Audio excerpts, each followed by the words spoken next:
पितामह भीष्म की कहानी। भीष्म पितामह महाभारत के प्रमुख पात्रों में से एक थे। वे कुरुवंश के सबसे बड़े और सम्मानीय व्यक्तियों में गिने जाते थे। उनका मूल नाम देवव्रत था, लेकिन बाद में वे अपनी भीष्म प्रतिज्ञा के कारण भीष्म कहलाए। जन्म और शिक्षा। भीष्म का जन्म हस्तिनापुर के राजा शांतनु और गंगा के पुत्र के रूप में हुआ था। उनकी माता गंगा उन्हें स्वर्गीय अस्त्र शस्त्र और वेदों का ज्ञान प्रदान करने के लिए स्वर्ग ले आई गई। वे परशुराम के शिष्य बने और उन्होंने दिव्यास्त्रों का ज्ञान प्राप्त किया। भीष्म प्रतिज्ञा।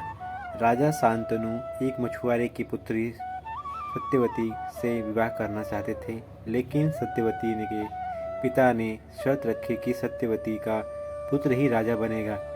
अपने पिता के प्रेम को देखकर देवव्रत ने आजीवन ब्रह्मचर्य और सिंहासन का त्याग करने की भीष्म प्रतिज्ञा ली। इस महान बलिदान से प्रसन्न होकर उनके पिता ने उन्हें इच्छा मृत्यु का वरदान दिया। कुरुवंश की सेवा। भीष्म ने अपने जीवन को हस्तिनापुर की सेवा में समर्पित कर दिया। उन्होंने हस्तिनापुर के कई राजाओं चित्रांगद, विचित्रवीर्य, धृतराष्ट्र, पांडु और दुर्योधन की सेवा की।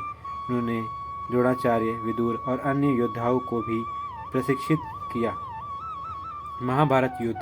महाभारत के युद्ध में भीष्म कौरव पक्ष के प्रधान सेनापति बने। वे अर्जुन से युद्ध करते समय अपनी पूरी शक्ति से लड़े, लेकिन शिखंडी के सामने उन्होंने शस्त्र त्याग दिए, क्योंकि शिखंडी उनके लिए एक स्त्री के रूप में जन्मा पुरुष था। अर्जुन ने शिखंडी को सामने रखकर भीष्म पर बाणों की वर्षा की, जिससे वे बाणों की शैया पर गिर पड़े। इच्छा मृत्यु और देह त्याग।